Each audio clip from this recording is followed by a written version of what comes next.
Alright, so I'm going to be doing a case study on the Berimbolo for my Jiu-Jitsu beeps. I'm going to publish this on my website and on YouTube. But really this is just me giving analysis of my favorite Berimbolo resources. We're going to be going at double speed on everything. I'm going to start with my buddy Bladen at Vital Jiu-Jitsu. It's got over 3,000 views. It's pretty nice. And so here's his beginner guide. Or like a sweep, or kind of like a trick to get to the back a lot of times. But I like to think of the Berimbolo like a lot of opportunities to use a bunch of different styles in different places in Jiu-Jitsu. The Berimbolo is something I started learning and kind of teaching myself how to do when I was a purple belt. It's not a very common thing taught out in the Pacific Northwest area, and it was a very fan used their techniques and their styles and blended together to make a Berimbolo guide that I think would be very easy to follow for beginners that are very new to the position. Inversion drills. So for anyone who doesn't know what inverting is, if you worked Granby rolls or rolling on your shoulders, again, key takeaway here is to make sure you're always inverting on your shoulders and not on your neck. What we're going to do is just a couple of drills that will help get you comfortable with inverting and get you familiar with the Berimbolo position. So the first drill we're going to do is just something you might see at your gym warm-ups. It's just going to be the inversion rolls down. So what we're going to do, sit on our butt, get our legs close together. Now there's a couple different ways to do this.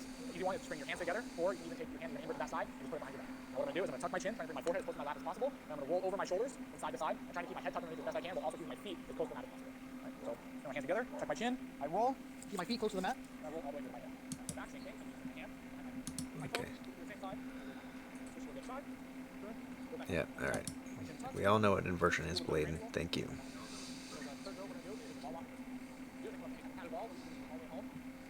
Sit in the back of the mat, put my feet up against the wall, trying to keep my legs in a nice 93 angle. Now what I'm going to do is I'm going to switch my feet. I'm going to use the mat to kind of push off just a little bit so I can invert underneath and try and keep myself as close to the mat as possible. So what I do, switch my feet, start turning up on my shoulder, tucking my chin, pushing off the mat just enough to get me inverted, come all the way through, and then when I come back down, I want to try to end up as close to the same position. Again, notice he's never on his neck. That's really the most important thing.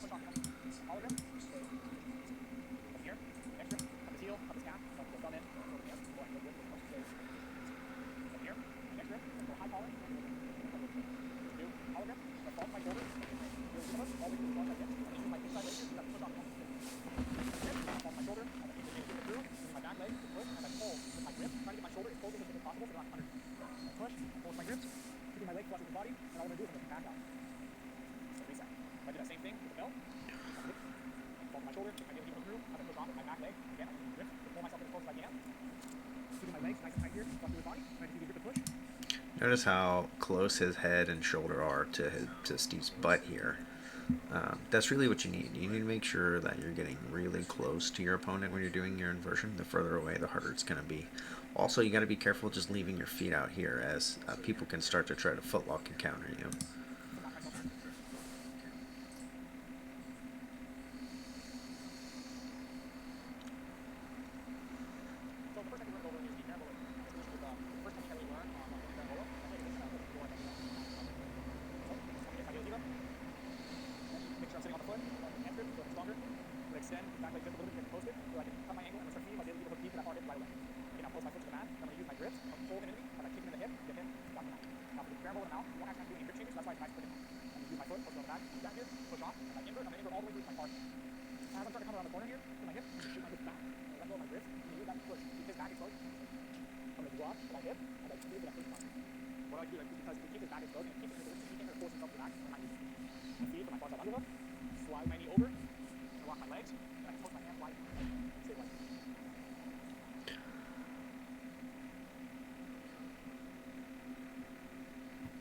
Technically double speed, but that's what it should look like.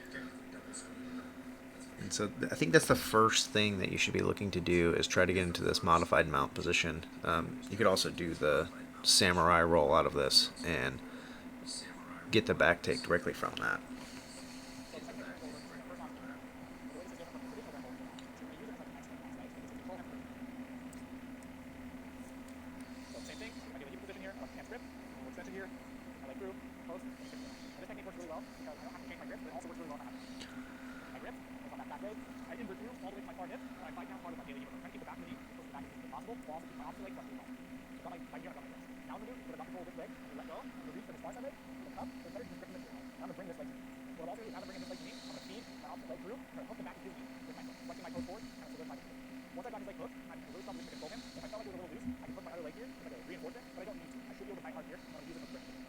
after I pass it off, I'm going to grab his hands, fork him into the waistband. I'm going to start pulling him towards to expose his back as I'm also dragging his leg down. Same.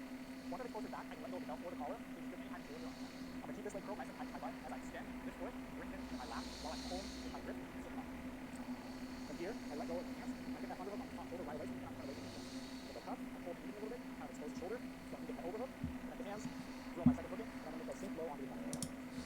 So the issue there is making sure that you have really high knee-to-knee connection. So if we go back and you're looking here, you got to make sure that this stays very tight, because if this is loose, this person can start stripping their shoulders away and you'll actually lose the back exposure of the high back.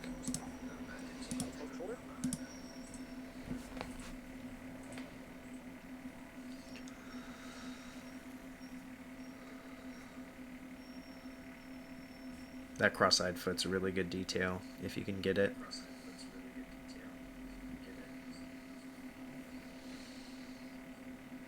Alright guys, so the final technique we're going to cover is the traditional Berimbolo.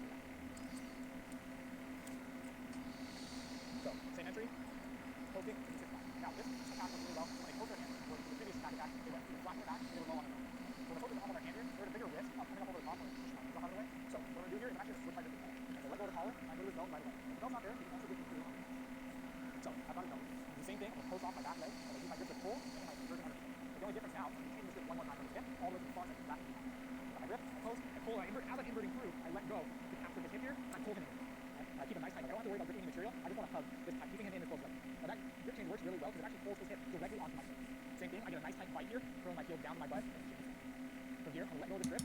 Okay, so this cross hip grip really solidifies the inversion here, so it's going to make it very hard to resist if you can get that backside grip. So he's going around behind the back and gripping. And again, notice his knee is still super flexed. The higher, closer to the hip, the better, because he would be trying to scoot his hips away in this kind of scenario. So this leg here and this hand here really prevent that from happening. I want to come over and grab the back of his knee. I don't want to grab his calf from the material because if I try to pull that to me, I feel like I don't control his hips enough. So what I want to do is I'm going to cup the back of his knee, and this is great. I don't need to worry about moving. Now what I'm going to do is I'm going to curl my heels down to the mat, kind of touch my feet flat, and I use my grip to pull him and bring his weight and load him up on my hips. So I curl my heels down, I pull, now I pull, kind of get outside leg here on top of my shin. So once I got that shin block off the back of his knee, I can switch my grip really quick to the back of his hands, the back of his collar, and I'm going to extend this leg as I pull him in, pushing away with my grips. Now I set him straight in my back. I keep this leg hooking behind his knee, keeping that leg extended so he can't run away, and quickly let go of his hands, get that underhook on my shoulder. Come over the top, get my overhook, I have my hands, and I want to fall to that choking side, while I keep his leg extended so he doesn't run away, and then when I'm ready, I can throw that leg over, and I can sit myself in that.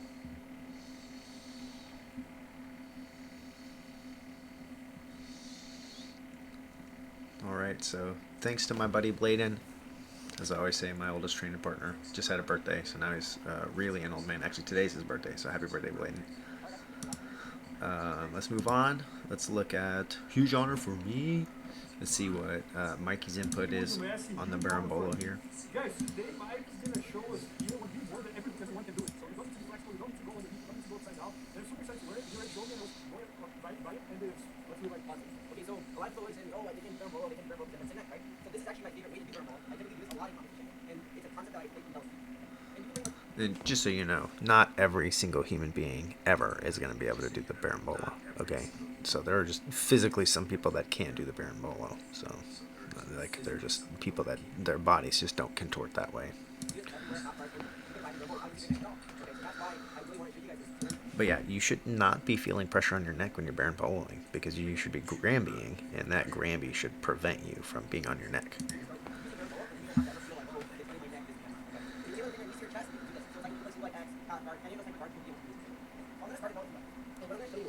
Again, he's only one you don't know. One of my own upper body is forward, right? Well, two would be when you down with the arms up, right? And then I'm on the right? So now you're using upper body forward and using the arms up, right? So the rules of posting state that for me to bend his elbow, I roll shoulder to knee and then I connect, right? If you watch my other video in the series, I show this over and over how to bend the elbow and all this stuff, right? So now what I'm going to show you is another concept I like to do right using the upper body. What I'm going to do is I'm actually going to make all these weight go to his upper body more. How am I going to do this? There's many different ways to play with the concept. One is to manipulate the spine in one direction. Another is to punch the shoulder, right? Another is anchoring. This time what I'm going to do is I'm going to flip my wrist. How am I going to flip my wrist? I'm going to bring my thumb down like this with my hand like this. Once I do this, what is going to happen? I'm going to close his arms, I'm going to flip my wrist and pull his shoulder to my body upside. Once I do this, notice how it's going more and more to his arms. What does that mean? The more weight he has on his arms, the lighter his legs are going to be. So my whole goal here is to manipulate all his weight to his upper body, making his legs really light. So what I'm going to do is close his arms, when he pulls his shoulder to me, bring all his weight to his upper body. Now look how his leg is light, look how his leg is light, look how the other you want to flip him without letting the visor fall. You go to this top here. If you just stay up, you can usually see him do this. So in Berimbolo, there's many different forms of attacking that. The variation I'm going to show you guys today is because he flipped and he goes in this arm, I'm going to catch his hip with my hand, I'm going to bring my shin behind him like myself, and I'm going to stretch. But what I want you guys to understand is in Berimbolo, there's many different variations depending on the reaction of the force, right? This is going to be the posting family of Berimbolo. If you watch my instructional, how I explain Berimbolo is you're either stacking the opponent, where you're pulling their spine from top of you, and then how they can defend is posting their arm on the floor. But the time of posting the arm on the floor is for them, they're transferring weight from their legs to their arm. So my whole goal is whenever my opponent posts their arm, I'm putting all the weight on their arm. And that's what I'm doing when I'm playing the right now as well. He's posting on my leg, right? So my whole goal is when I flip my wrist, this is the most important thing, how flip my wrist. I'm really power, like flip my wrist like this. Now I'm pulling shoulder stick, like all his weight on his upper body. The second one is on his upper body, not like look now. And really, this is, I mean, I don't want to say it's not an actual Berimbolo because he's not doing the inversion, but it's really a sweep to back take, right? So this is like a, Lucas Lepre would call it the gooch guard. So he's like sweeping him here with both his feet as he's elevated and tripoded, and then just flipping his hips over to face the back away with the sweep.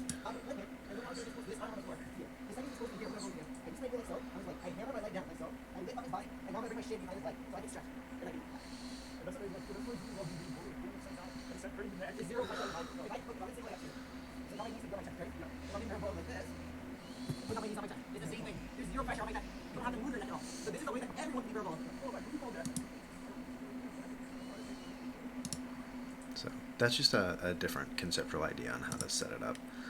Now let's go to Stefan Kesting, grapplearts.com, talk about the... Over the last couple of years in competitive Brazilian Jiu-Jitsu, there's a technique that's come to the forefront, Berimbolo. The Berimbolo. Now, and you got to use it, you have to be aware of it if you want to compete at a high level. Now, the best way to learn to set something is to learn how to do it. First, how do you become aware of it? You see the other person getting the grip or ready back. You're like, oh my god, I recognize this, this is what I do.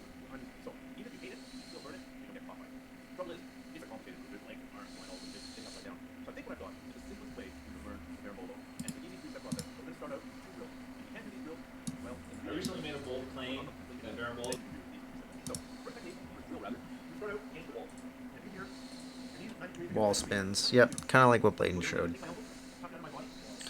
The biggest thing is, here's the biggest takeaway, is you have to learn to Granby roll. Like, you have to have a decent Granby in order to play with the Berimbolo. That's just a fact. So if you're not practicing Granbys every day in class, or warm-ups, or doing it on your own, you have to practice Granby.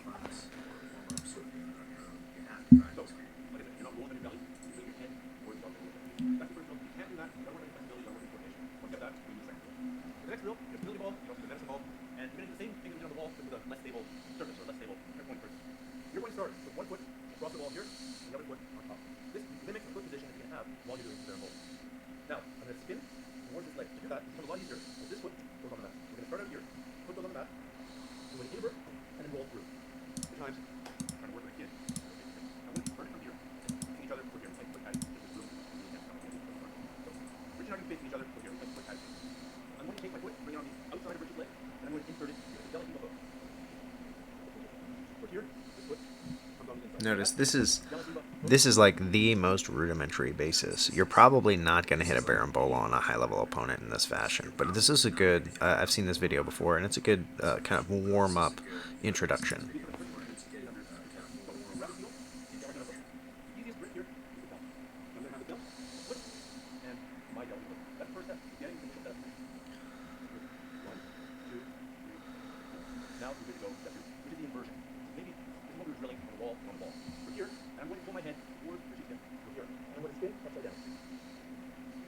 Yeah, notice how his leg's not catching.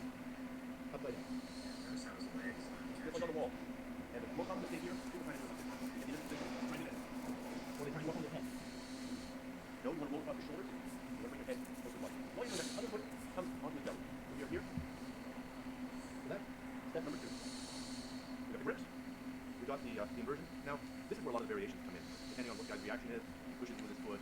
If he does this, he does that. We're going to do the simplest, which is to basically kick him over on all fours and then work to kick him back. That's the basic threat that drives the rest of the move for all the variations. So, grip. We're on the outside, grab the heel, dolly heel hook, his hand, grab the belt. Good. Whoop. Step one done. Step two done. I'm going to go upside down. Right here. Now, you see that when you're here, I'm holding this leg. I'm going to switch to the other leg, and I'm going to kick him over. So step three is a grip switch and dip. I'm going to pull my leg out and try to clamp Richie's thigh.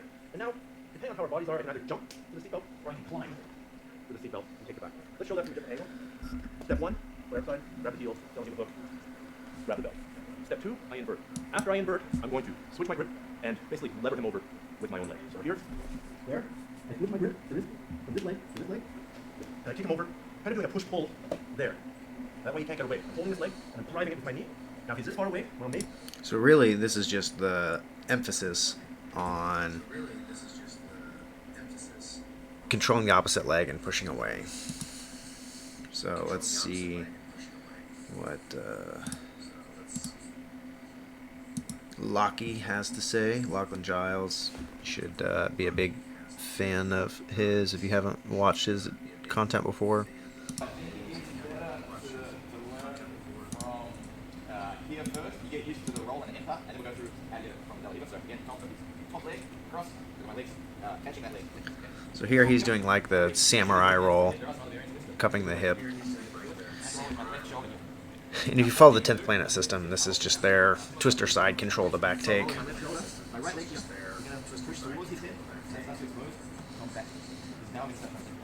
So, now similar to... So as Bladen was showing earlier, where you'd come up into half guard and then go into mount, or like, he really is coming up into the twister side control, and then you could do the samurai roll and then go to the back take, or you could take mount from here.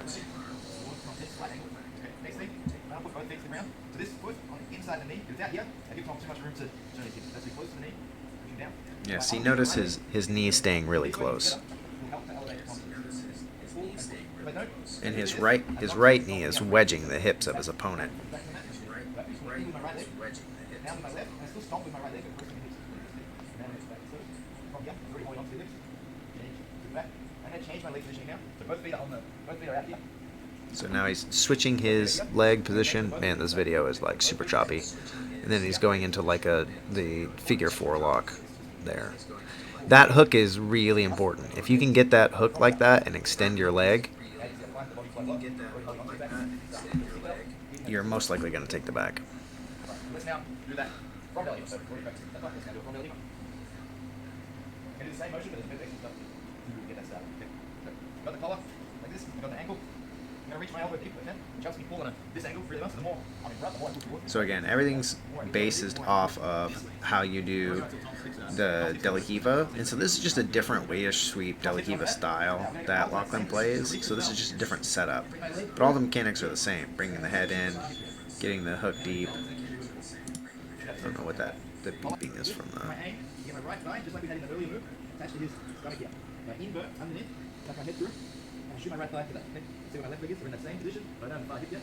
As I kick my leg. See, if you extend your leg that far, it's going to be hard for them to counter with the footlock.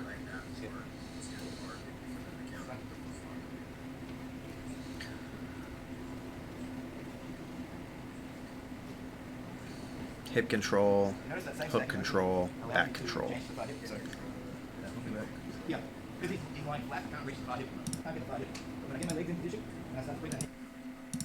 All right, let's. Start first with understanding the broad general goal and the principles of what you're trying to do, and then I'm going to introduce to you some of the most common mechanics that you're going to need to understand, and they lead into crab ride and so many things. This is the easiest start point because you are through from here. This will lead into crab rides, leg drive, back kicks, X hook, and all sorts of other sequences. But I think for someone trying to learn this position, this is the easiest start point because you can set it up from Delahiva in so many situations. I'm going to show a lot of setups at the end, and you'll be able to get to the back. As you start getting into that, that's going to start leading into other transitions into crab rides and all these other sequences. So broadly speaking, what a Berimbolo is we're going to grab the hip, we're going to invert through, however, and once I get through this position, to get to his back, I have to get his hips in the air. It's very difficult to get the back with his hips on the floor. It's extremely hard, right? There's going to be many different mechanics to do this, and we're going to go through those one at a time. I can stomp to lift him. Sometimes you can use his foot across to lift him. I can use a twister hook sometimes to lift his hip, but all of them require lifting the hip. A lot of times, we'll even use our arms to help with this, right? So like my arm. All right, so it's not just about lifting the hips, but lifting the hips to where you get lower and upper back exposure. The more you get to upper back exposure, the easier it is going to bring your chest to their back in order to take the back. Here's framing up to lift, and all these mechanics and tools are going to function together, but you need to understand that the main objective after we invert through is to find some way to lift the hips. Once we've lifted the hips in the air, often our arms are going to now work in different methods to frame his hip in the air. So it may be an arm behind the hip, it may be like an uppercut position, it may be the left arm holding. See, look, everything's about framing the butt, the hip, right here, and the back. But my arms will have to work to keep him elevated so that I can transition to doing some kind of finish to the back. So let's look at the first position, which is a stomp mechanic. So go to the back. So we're going to start off in this position just to learn this mechanic because we're going to use it so much later where we're facing each other like this in a mirrored position. My inside leg is going to go on the inside of his thigh, so it's completely mirrored right now. So when I'm the one doing the bolo, I'm going to take this top leg and I throw my leg on the inside. And my core goal here is to lift his hips off the floor so I can progress to taking the back. So what I want to do is keep my right thigh really close to his thigh. I don't want to be loose down here. I need to keep this tight. My left foot is now, I want to stay center. It's going to start pushing towards the floor. Once I push enough and I'm keeping tension with my right thigh pulling up, eventually my right toes can touch the floor here, like this. As I get this on the floor, I press it, and now I continue to lift with my left hip, and that's going to lift his hips off the floor. It wedges his hips up off the floor. Once I'm here, I always look to frame his hip and keep his hips locked in the air with my arms, because then my legs can work to take the back. It is really critical when you go with someone big or heavier that you do this mechanic. A lot of people will get here and then they try to rush to the back. Really big guys will start pushing on you with his hand and sliding away and you lose the position. So we really want to get in and lift the hip. Now he can't slide away. So slide back. So now we have a system of wedges across the far hip, which is you use as to lever up his hips on top of your hips. The biggest thing is if you can platform his hips on top of your hips, it's really going to be hard for him to get away. We could go collar control, sleeve control, elbow control, back control. Right? So once I get him up, I grab this hip and I'm going to frame it with my left arm. You can do this arm too, but ideally I want to switch it to the left arm in the end. Once I have his hip framed up, see, now even if I let go of my left legs, which I would keep, now see try to bring his hip back down, his hip is stuck in the air. This will free my right hand to come up to the neck and control. Once I have this control, he can no longer move. Now I can release my bridge, and I can even start shrimping out a little bit to try to put this twister hook in, or just leave the regular hook, push, throw, sit him up, and take him back. So the next mechanic we're going to talk about is going to be using our foot behind the knee to stomp. A lot of people use different names for these positions, so I don't want to get caught up too much now. You call it with what name, but rather just the mechanic itself. So I'm going to put my foot behind the knee, and my right thigh is going to stay in tight just like we did before, right? It just, instead of being here, my foot is behind the knee. And so he's going to show later when he can bring that knee inside. I think that's one of the most effective. That's the way I see Kaio do it. It's bringing this opposite side leg into the inside of the thigh. From here, I keep my right thigh tight. I start to push down until my right toes can touch the floor. And as I press through, that's going to launch his hips in the air. Once the hips are launched, I can now grab the hip, frame his hip up. My right hand can go to the lapel. There's a lot of space. I can even come through and grab here. Now his hips are locked in the air. I can shrimp out if I need to get the extra space to throw my hook over and sit him up. So the next technique we're going to look at is a shin clamp in order to lift our opponent's hip. So I'm going to set this one up starting from the actual inversion process because it's a little bit easier to demonstrate that way. So his arm's going to be up just to demonstrate you keep up. And my right shin is going to go across his torso, and I want my shin to go over his thigh. What I want is my foot to pull into his ribcage like this. I shouldn't have this huge gap here. I should have my foot pulled into the ribcage. So from here, I'm going to grab the hip. I'm not going to focus so much on the inversion yet. We're going to get into that later. I'm going to grab the hip and go through. And as I go through here and invert, you can see my foot is pulling into the thigh. From here, I come around the other side. I want to be up as close as I can on my shoulder to him. Here like this. The further away I am, it's going to be a little bit harder to finish in the end. So I want to be up here. Again, my foot's pulling in. And now as I step this left foot down, my right shin, come right here, is cutting into his thigh. Right? So as I'm up here and my shin, my left foot clamps towards my butt into the floor. Again, look how close head and shoulder are into the hips is going to increase the probability that you're going to be successful. Drives his hip up. As I drive the hip up, it's going to become easier for my hand or my arm to support holding his hips in the air. And there's different ways I can do that. Sometimes I do it with my palm if he's a little bit further away. Sometimes I use the fist, like this. So I come up here, get close, I stomp. Now my fist goes up. And from here, once I have him loaded, go around the other side. Once I have him loaded up, my shin can now come through and switch back into that original stomping type position. Now I have him locked in the air with the arm. And now I can start grabbing the hip. I can switch into a twister hook to finish. I can just stomp him out, push the hip, grab, and come up to finish. One other major factor with the shin clamp is as we're inverting through, sometimes people will try to retake your back here like this, right? So anytime I'm in this position and I feel really in trouble with my back, my shin being here makes it impossible for him to retake my back, right? So if you start grabbing my hip and going to my back here, this shin will always protect me. So if you don't quite know what's going on, always go back to the shin clamp, and I can look for the position until I feel I'm really ready. Now I can switch through and go for the back. So the last mechanic we're going to look at is what I call a failed bolo position, and then we're going to get into the actual setup. Right? So in this case, instead of being in this position to finish, we're going to rewind a little. I'm going to have the hip. Imagine I had just inverted through holding the hip. I'm going to have my shin underneath. So instead of being all the way through, I come in with my shin. So if you want to practice, you can just start here with your shin like this and the left leg over. This is a nice control because now this leg is hard to move, and my left arm is going to be controlling the ankle. Again, we're reverse engineering learning this. I'll get to these setups to these positions in a little bit. Okay, so I'm here controlling this leg. He can't put it on the floor. He gets kind of stuck here. His hips are on the floor. Now what happens is I can kind of rock up on my shoulder, and that lifts his hips a bit. Right? So I have my hand on the hip here, initial hip grip right here. I'm kind of controlling here. I'm going to rock up on my shoulder. From here, there's different ways to do it. I can keep this hand. I like to grab the back sometimes, and now my knee comes in, and we do the same exact stomp that we did before. So one more time, right? I'm here like this. We can do this with different grips. I can have a lapel grip here. Had I inverted holding the lapel with the bolo, I can rock up, right? I can shoot in here, stomp, take the back. A variation Aspen does a lot is he'll rock up, put the foot in here, and stomp to take the back. We're just understanding that failed bolo. Notice everything is wedging the hips up, right? Getting the hips off the mat I can have a and lapel grip here. onto Had I inverted holding the lapel person with doing I the can rock bolo. up, right? I can shoot in here, stomp, take the back. A variation Aspen does a lot is he'll rock up, put the foot in here, and stomp to take the back. We're just understanding that failed bolo position is really useful to know with him. It's really useful because anytime we go through on the bolo, we don't get the immediate back take. We can go to this position and build. From here, I can also invert and go to crab ride sequences, start using this to take the back. We could be here like this, and then we can shoot this through and start coming up into leg drag sequences and start taking the back there, and all sorts of other systems are going to build off that. I'll do future videos later going into more crab ride and different sequences, but this video is made to function as like kind of a basic understanding of Berimbolo to get the ball rolling so you can start attacking with this, and as you start getting into these attacks, you'll have good success with this, then you'll start seeing branches off into crab ride and other sequences. Okay, so now we're going to go into our first setups. I'm going to go very broadly into this because the reality is when you're learning the bolo, there's like hundreds of reactions you're firing of it. Situation is knee in with my De La Hiva hook. This is something I learned from Nick Sales and Daniel Myra, where they like to turn the knee in here, and that's going to expose it, and then later on I'm going to show the knockover from De La Hiva and other situations. So here we're going to have his body turned away a little bit, right? So I want to actually turn his knee in with my De La Hiva hook. This is something I learned from Nick Sales. styles from Daniel Myra, where they like to turn the knee in here, and that's going to expose the knee to get my shin over the thigh. So I'm here, I rotate inward, and I like to grab the hip here. Go on this side. So as I expose this, I can even use my right foot to kick the thigh. I'm going to grab the hip. I'm not as concerned about the setup here. This is just a way to practice, okay? So because most of the time I set it up from De La Hiva when they're standing. So here I grab the hip. I like to grab the pant leg. Something Espen showed me I like is I grab the pant leg here, I grab the hip, and now I'm going to start to shoot really close and land my shoulder very close. From here, there's a lot of different responses that I can have. If he's up like this, I always like to keep the shin clamp I talked about before, with my foot grabbing his ribs like this. Yep, see, look, common themes here, bringing that foot across, controlling the hip. Again, you got to do this fast, because if this person starts grabbing your feet and countering, you could be in danger. I like to try to keep his foot off the floor if I can with my forearm. And now my right hand, I could stay on the hip, but in this case, since he's up, my right hand is going to grab the material here, right? Now I'm going to invert through, and again, I do that shin clamp stomp. People will have many different responses. Stay up on your hand. Some people here, if they stay... Seeing the way Bladen showed it earlier, he's able to get his hand fully to the other side. Up on the hands, I can grab this leg. And it's very easy to lift their hip over and go straight to the back. Go back where you were. Right? Right? Some people, when I get here, he'll go flat back like this, and when he goes flat back, as long as I'm close, I'm going to shift my right knee in to the stomp position we did before. Here. Now, as I start stomping, and notice I've already grabbed this leg so he can't kick on me, right? I grab this. Look, now I start hitting that stomp, and what's going to happen is this right arm that's grabbing the back. Not only do I lift this hip, but it's already framing him up. So now if I let go of the leg, which of course I would keep, just to show you the power of this arm. See, start putting your hips back and forth. See, my arm is supporting him up. Now I can hold him up, and I press, scoot out, jump, and start taking the back, right? A lot of these mechanics you can put together in different ways. So I might be here like this, and sometimes it's hard to make the cross arm go around that side. Sometimes it's hard to make the cross arm here to grab the hip. So sometimes I grab with this hand first, right? Janata Alves does this a lot. So I'll be here, I turn the guy, I catch here, and now I'll go like this with this hand first. This left hand grabs. As I go, usually they start turning towards me, like this, right? And then I start going here, and now I have this hand on the hip, the right arm is still under the back, shoot through, pull up and take the back. That's another really nice one as well. Okay, I want to talk a little bit about dealing with the far leg. So I grab the hip and I'm going to invert through. As I go through, some people really early on start kicking on you with this. And if they do that, it can become really difficult to do the bolo because as I grab, they're kicking me off and they create space, right? So if I'm going to do this method, often as I'm initiating the invert, I'm already looking for this because he can't kick me off now. I haven't inverted yet. So as I'm going through, I'm already grabbing the ankle or the pants. It'll depend on how tight their pants are. And I come through here. See, here I already got this. And now the more he presses down with that leg, it actually creates additional lift, right? So now I'm starting to create that lift there and get the flip. Scoot out here, pulling into the stomp, switch up to the hip, and go for the finish. So another cool little trick here is once I grab the hip and I invert through, if I start to go through and he starts to kick on me here like this, I'll unwind and go back the other way, right? So as long as I keep this pant leg, even if he gets away, so even if he gets away, back up, right? I can kind of pull myself back in by pressing on this pant leg, right? So now as he starts to kick on me with the foot, kick on me, see, I go back this way. Now here, this is where switching out into crab ride sequences can be really good because now I can press up, come into the pass, or do a re-roll to take it back. All right, so now we're talking about when our opponent turns into us a bit, so go around the other side. So what happens is I start to grab the hip here, and now his upper torso is going to be turned into me more. This can make it function a bit different. So if I go through here like this, and I can't get that initial turn in me, right? And I can't get that initial lift because he's turned in a lot of times here, this is where I'll grab this leg, and I shoot my shin through here. From here, it's a nice control position. There's tons of stuff we can do here. But for whatever reason, I just missed the initial bolo, and I like to go to the failed bolo position. So now that So that's what he's saying. So failed bolo, he's using as a recovery to pendulum, get his knee back to the right position here. You can also start looking to reach for the hip and look for mount. All right, trying to get to mount or side control. At a minimum, if you can get to this position, you should be able to bring this left hand up and over his hip and try to make it to side control. Up, which exposes that spot to shoot the knee in. So I'm going to rock up on my shoulder. I like to switch to go around that side over there. So often when I rock up here, it's going to expose the back here. So I like to switch my hand to this grip if I can because it's going to make it tighter in the end. Once I rock up here, I'm going to shoot my thigh in, and now I get my shoulder as close as possible, and I stomp to the floor, and now I'm back again in that stomping position. From here, I have the back. I probably switch the left hand to the hip, press up, scoot out, and take the back. Okay. So the first setup we're going to talk about is the classic from De La Hiva. So I'm going to grab my opponent's ankle with my left hand. I like to kind of lighten my hips. See how my hip comes off the floor. And now I can kind of push on the collar and create slide back. From here, I set my left foot really tight up in on the hip here. Right, come back down. I don't want to be on the thigh. I want to be up on the hip. From here, if I have enough space and his weight is a little bit more on this side, I'm going to use my right toes to kick his ribs. I can even use my shin here. So here or here. Even if he was holding my pant leg, he'd even be in the bicep. And I just want to pull the collar this way. I'm on my side, and I start to distribute him backwards. From here, he will land, and now we can start setting up all sorts of different. Go around that side. I can start setting up all sorts of different bolo options from here. If he stays up, keep your hips in the air. Right, like this. Often, what I'll do, I got this from I'll kick the chest or just drive into the bicep because now his weight is stuck on this hand. From here, I can grab the hip, and now I'll pull. I'll shoot my shin across, and now I'm already starting to come into bolo sequences. Again, I have to respond with what he gives. So he stayed up on his hands in this case. I might grab the back here, start lifting, bring him through, and take the back. Right, go again.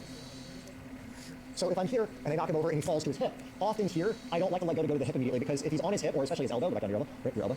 Yep, yep. Okay, so if he's on his elbow like this, when I let go to the hip, he might start pushing my hand off with both hands, right? But when he's up on his hip, up in the air, he doesn't have anything to do that with. So if he drops all the way down, a lot of times here, go on your elbow. A lot of times here, I just keep the collar and go through. This is a variation S with the T. So does a lot. Now I switch to here, preferably early if I can. I can rock up, go in here, and start taking the back.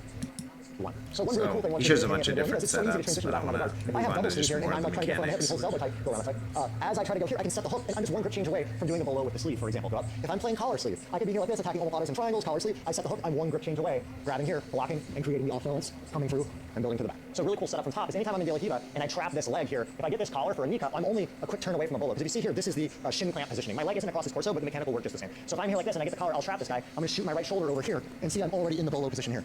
Now that Nice. stomp, it's really easy to I lift his hip definitely up, like that push over, setup. and start going towards the back. You can even do this one from single leg X as well. So if I'm here and he's on his back and he gets like shin to shin and clears me in right when he gets into position, I'll do it right when he goes in, or if the foot's on the hip, I'll pop it off. I go here, and again I drop, land in the position, and go to the back. So once you start understanding the mechanics of how to do this from the initial guard position, you really specific spar and developing it, you'll start seeing setups for this from everywhere. Another cool setup is from a stack. So anytime I have my opponent stacked up here, I drop my shin, I go across, I like to switch my cross hand to the hip and the back, my right leg come around this way. My right leg, what I'm gonna do is I'm actually gonna drop it in between his legs. And if you see when I drop here, now I'm in a stomp position, right? So what that would look like Nice. is I'm up here in the stack, I get him up, I go You here need and to shoot drill through, that drop. stomp position Now he puts the rock in from the air, top press him up, positions shoot now. out, and switch up to the back. I really like Alright, guys, so I that. want to talk about some easy ways to try to develop this skill set. So if you try to only do this from regular sparring, it's going to be really hard because you have to be able to knock them over. All right, let's see. The 3 basic Berimbolos. We're not going to go too in depth into each variation, so we'll just quickly cover the basics, and we'll probably make some separate videos where we talk a little bit more about small details to the goal variation. I start with my basic hook from the double pull position, control the ankle, I step on the fourth side, and then control. Again, please don't double pull guard. It's just embarrassing for everyone. As I can, and I like to control the hand here on the inside of the leg. You take my arm out of the way here so I can do a better inversion. You're still holding the ankle, it's really hard to hold. And I can use the grip to help you get tight as well. So I use my grips, the inversion, I try to place my grip, and I have to close the grip as possible. So when I do that, I use the grips to go outside. First, get my head as close as I can. Yep, see? Head close. And now, I'm going to Wedging the here. arm. I'm pinching the knee with my top leg. If you feel it's not tight, you can always lift it a little bit and adjust the position. This leg here is over. See, these are the consistent themes here. Takes away, you can Inversion. So now, his weight is on his hand. That means the hips are light. You need to reach with his hand across the back. Whenever he All right, let's go ahead and move on to Levi Jones Leary. What you're probably gonna do, if I get this, it's great. Okay, but what you're probably gonna do is you're gonna try to turn into what you put your bottom on the ground. Right, so the hips stick away. Okay, now I actually have a lot of distance to come up. Okay, I'm gonna keep these grips. Anytime I can control the far side of your body, it's better, especially from the back side. Okay, for me personally, I don't like to do the traditional like, oh, you just go like this. Okay, I find it's like too much space. Okay, personally, I prefer to try to go to mount first. So I actually come over my forehead. Yeah, so he goes up to mount. The center line here. So the knee will try to go too far. Now the reaction usually, as you try to do this, is they'll put their back on the mat and they'll try to like bring their knees, their hips up, and try to like free their knee, get their knees free, pull it out, and stuff like this. Yeah. So there's 2 options, right? If you keep heavy with your legs, like you keep your legs heavy on the ground, then I'm gonna start keeping my left hook tight and start trying to come up to mount. Majority of the time they don't let this happen. Okay? The majority of the time, as you start to come up, they lift their hips. Yes, they make the hips light. So from here you keep rolling through over your forehead. And as I come to the side, I control Nice. I switch my grip from the left side. So he keeps that distance really close with this pressure. Now I'm starting to use my hands to climb. I'm gonna put my feet onto the mat next to your face. If I try to stop down too far here, I'm gonna lose your knee and it's not gonna be tight. So I wanna make sure that I put my feet. A good test to make sure you're doing this right. You should be able to put both your feet flat on the mat next to his head, next to their head. See, that's that stomp position. Yeah, here, and then from here you're climbing down. Exactly Okay, as so switch John was the talking hand about. to the side of the drawstring. Okay, and my right hand's gonna go towards the back of the collar. Okay. Hip Now, control. Again, depending on what you're doing with your hips. If you're Back trying to control. Then I'm gonna have to do a twist hook first. Okay. It's very simple. You just stomp down, bring your left foot to the ankle or your hook behind the ankle, then make the twist hook, and then from here I'm starting to extend. Again, using my arms to pull now. Pull. Get the seat up, and put the second hook in. 6 times. Good. Alright, so love all the details there. A lot of things more done. All right, let's So see. first, The Mendez you brothers. guys did very well. Okay, so keeping the heel hook, controlling the distance, grab the ankle, okay, grab the belt, hang yourself, make sure you use this grip. And now, if Belt you're control. in the belt, trying to like put the hips on the mat, and he's too heavy, like you can't use your leg, you can change the angle a little bit to be easier. Okay, let's say you are here and you got stuck, like you can't take the guy to the side. You're gonna step on the mat, okay, go a little hip escape to the side, now the angle is better, so you can kick him to the side. Okay, so come back, you go, you got stuck, don't let go, okay? Don't let the guy stand up, no. All right, so the claim is the Berimbolo was developed by the Mendez brothers, and they became famous because they used it to back protect their opponents. Any fact checkers out there want to look into that, see what the history is, truly is of the Berimbolo? I know that they are famous for it. So just step on the mat, you're here, you're pulling the belt. You step on the mat, you go like this, and then you kick it to the side. Okay, this is very important, this leg. And the other one, kick it to the side as well. Okay? And the double heel hook, always here, but you don't need to go all the way to the other leg. You don't do that. Okay, you don't need that. It's easier to control using this one. You just one leg here. Okay? Grab the belt, control the ankle, pull, you're ready to sweep, but the guy like has a good posture here. He's heavier, like you can't sweep. You step on the mat, you change the angle. When you change the angle, you're twisting the knee. Look how I'm using my knee against his knee. Okay, then I pull the belt and I kick him to the side, and look my foot that was on the mat, so I go back here to his hips. Boom. I kick him to the side. Okay, I keep the heel hook, I keep controlling the distance, I keep holding his ankle. So this is just the fundamental setup, like how he's changing the angle, creating Kazushi off balance, sweeping him to the side to set up. But look, his head is far away, so he's gonna have to invert again in order to get close. Okay, and I keep my foot here on his stomach to don't let him come up. Okay, now, and I keep holding the belt. I have to spin towards him, bringing my head between of his legs. Okay, when I go, I can't let the guy get a chance to pass my guard. Okay, so I can't go like this. I can't open my leg and spin like this. You see like how much space he has to pass my guard to get his guard. So when I spin, I will not like keep my foot there because there is too much space. I can't spin here. Okay, but I'm gonna use my shin. Okay, so I was here, I will switch, and I'm gonna use my shin to control the distance. See, like okay? his foot and is I use coming my foot across to to hook, the other like, side. I hook his hips like this, like it's just like a grip. I'm using my foot. Okay, tight. So from here, look, I kind of like I go on my elbow, and then I use my shin. Because then it's like a front roll. If I try to spin from here, maybe get stuck. But when I go here, using my shin, when I roll, it's like a front roll. Go like this. The angle is better, it's easier to understand the technique. Okay, if you try like spinning right away, like, oh, what am I doing? Like, you get confused. So you keep the hook, you keep controlling the distance. Now you switch, you put your shin on the stomach, use your foot tight, and then it's just like a front roll. You're gonna do a front roll.